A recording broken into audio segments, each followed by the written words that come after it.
This Digitrax DT602 throttle is the original throttle to my DCC system that I bought 7 years ago. For the most part, it works just fine. One thing about the throttle that I don't like is the cable. And I have pretty restricted movement when using the throttle. And if I need to go to another part of the layout, I either have to unplug it from the panel and then move it and plug it into another panel, or I just have to stop the train and do whatever I want to do. A wireless throttle is something I've been wanting for quite a while. And I considered getting the small utility throttle. It's less expensive, it's really small, easier to move around and put just about anywhere. But one thing about this throttle that I liked was the dual speed controls for running 2 locomotives. And I have 2 trains running on my layout frequently, and so I thought this would just be more convenient to use. I bought the duplex version of the wireless throttle and the UR93 transceiver. And the reason for that is I just thought it would be more bulletproof, where I wouldn't have any performance issues mounting the UR93 up underneath my bench work. And so that's why I went with the duplex version of the throttle and the transceiver. Now the UR93 comes with a wall wart power supply, but I'm curious what it needs for voltage. I'm sure it's DC volts.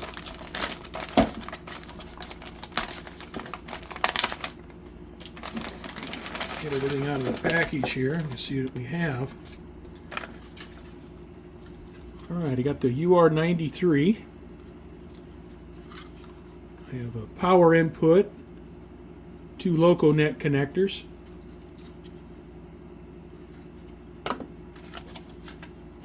I have the wall wart power supply.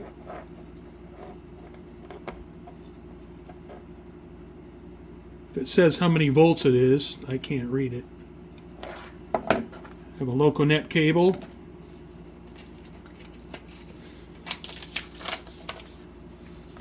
And I have some instructions. Now the PS14, I think the 14 is 14 volts. What I would like to do is connect this to my 20 amp power supply. I'll have to see if I can do that. That way when I switch on the power supply, I would switch on the UR93 and I wouldn't have this wall wart plugged into the wall powering the UR93 at all times.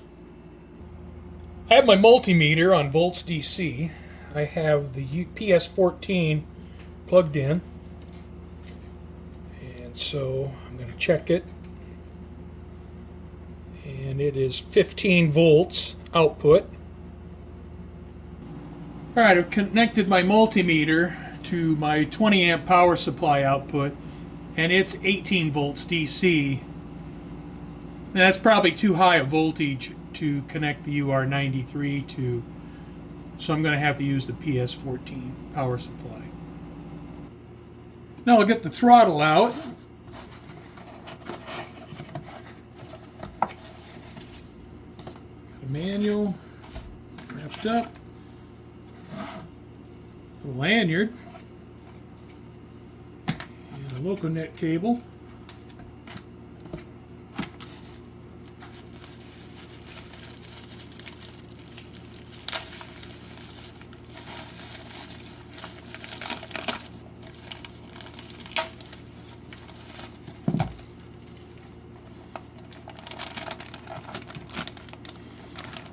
And it's beautiful. So I'll take a peek at the instruction manual, see what I need to do. I don't think it's too complicated to get this thing running. I've installed 3 AA batteries to power up the DT602D, so it should be ready to go. When first connecting the UR93, what you want to do before you connect it to the LocoNet is connect the PS14 power supply. When you do that, you can see the green light blinking now. When you connect the power supply before connecting the UR93 to the LocoNet, the green and the red will both blink. Then power up your DCC system, and once the DCC system is powered up, then plug the UR93 into the LocoNet system. Once that's done, the ops light will go solid red, meaning the UR93 transceiver is working. I need to come up with something a little bit more elegant than this. I just wanted to hook it up and get everything working, and I'll probably mount this, up here or something. I'll probably mount this up here or somewhere around here. And my DT402 is plugged into the universal panel here, and it's still functional. You can see the train's running.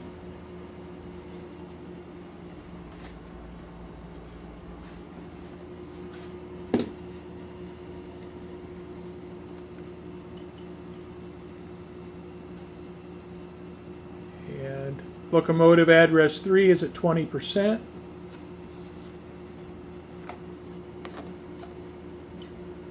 .364, 12, 10%. You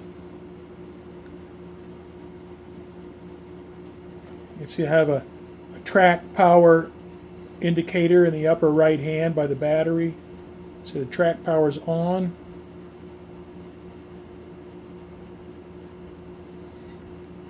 And I have 3 bars there for signal. So I have a good signal to the network. So yeah. I didn't like the idea of having the UR93 on 24/7, so I hooked it up to a switch. And now I find that if I turn on the DCC system, the UR93 still passes through, and you can see here that my throttle works.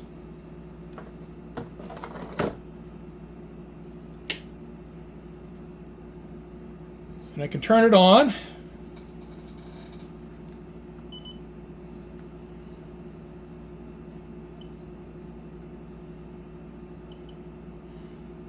Turn on track power. And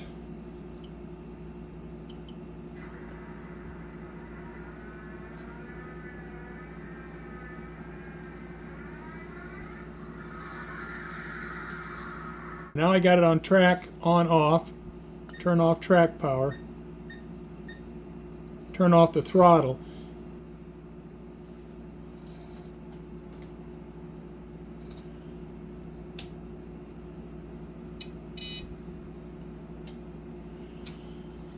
So now I got the entire system off. I got the UR93 off and the rest of the Digitrax system off. And I like that better than having the UR93 on all the time. A nice thing about the DT602D is you can see the UR93 is turned off. The DCC system is turned on. I have this LocoNet cable plugged in to the universal panel. You can see the throttle is turned off. I'm going to plug in the throttle to the LocoNet. The UR93 is turned off.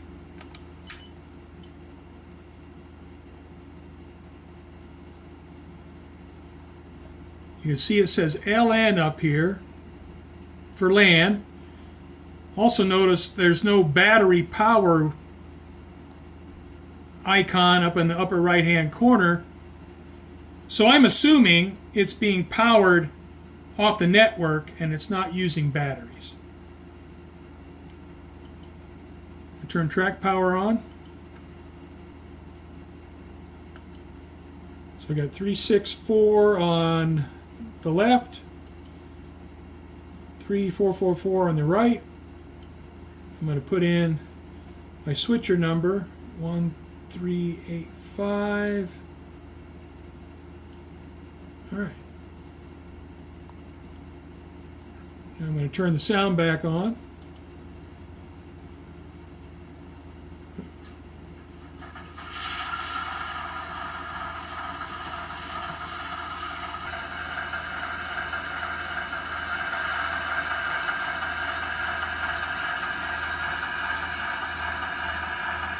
And I'm using the throttle without the UR93.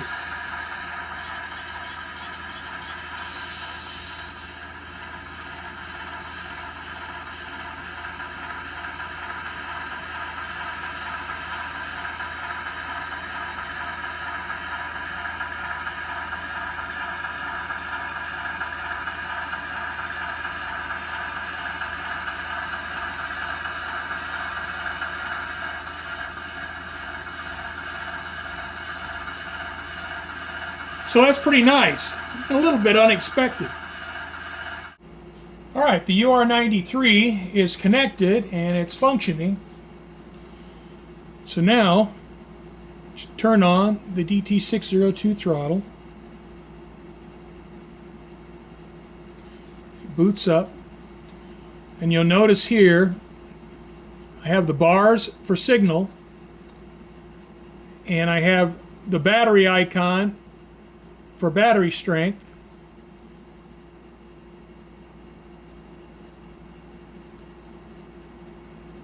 Now if I press the right side of the power button, I get the track on, track off, power off for the throttle. And if I press the button, power button, in the center, and now I get the function keys, locomotive left, right, and I don't know what FN info is yet, but I haven't used that. And press the power button, press the right side of the power button, track off, power off, and I've turned off power to the throttle, and it's not going to use any batteries. Something I really like about this throttle is how easy it is to access the different functions. Now if you look here, you can see it says FN plus 00. And up here, I don't know if you can see it or not, it might be ghosted out, but it's 0 through 9. So when this says 00, you can access functions 0 through 9 simply by pressing one of the numeric keys. Now press this A button again, and you can see now you have access to functions 10 through 19. So again, I press the 1, I now have function 11. Press it again, and I now have access to functions 20 through 29. And it's just so easy. So I absolutely love that about the throttle. I only just briefly glanced at the manual for consisting locomotives. So what I do is, now I'm going to go to 759. Now I want to make sure that it's running in the correct direction, which is reverse. Oh, I need to turn the power on. Okay. And I want to make sure my locomotive is running the direction I want it to go. And you see it's going in reverse. and that is the direction I want it to go. So now I'm going to turn on the sound.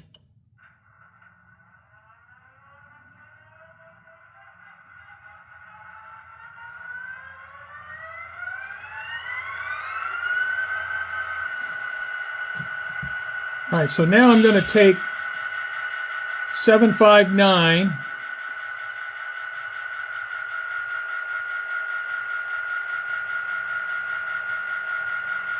and I'm going to couple it up to 754.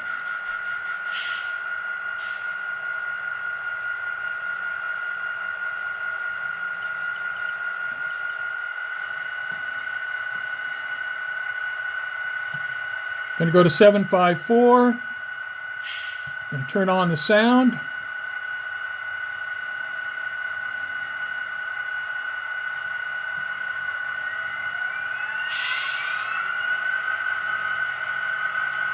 Turn on the headlight. Class lights, gyro light. All right, and now both locomotives, I have the sound on both locomotives. I have the headlights, class lights, gyro light on the leading locomotive. So now I'm going to consist these two locomotives. So I have 754, which is my leading locomotive. Press the loco button. Here's the MU button. Select loco number to consist, which would be 759. Press the button again, exit. And it takes me back to 754.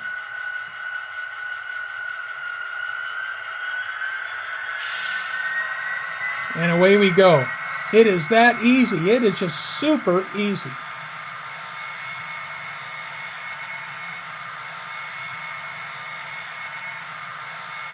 Now a caveat to the consisting the locomotives is my two GP30s are speed matched relatively well. So if you have two locomotives that you haven't speed matched, well, it may be a little more complicated process. But like I mentioned, I just skimmed through the manual. I got as much information as I needed, and then I made it work. So there may be more to it, and there may be more advanced features. But in about 2 minutes of reading, I was able to consist my locomotives. And I could add an additional locomotive if I choose to. So I would just add another number, but I don't have anything out here, so I don't need to do that. The battery life for the DT602D is pretty good. I've had the throttle for 3 months, and I put one set of batteries in it. You know, I had the initial set, I put another set in it, and I probably could have continued using the first set of batteries. I'm sure one thing that helps extend the battery life is shutting off the display. Now this default, the display turns off pretty quickly, and I may want to go in and adjust that so it stays on a little bit longer. But the battery life has been pretty good. Now the combination of the DT602D throttle and the UR93 transponder, they're not inexpensive. It's about the cost of a premium locomotive. I paid about $300 for the two pieces. My DCC system is about 7 years old, and my DT402 still works okay. But since buying this throttle and the UR93, I hardly ever use the DT402 anymore. I'm always using this. So even though it's not inexpensive, it is a really nice tool to have for your layout. Well, that's about it for this video. The DT602D and the UR93. If you have a Digitrax system, I highly recommend it. I really enjoy using mine. So I thank you for watching, and I hope you come back and join me again.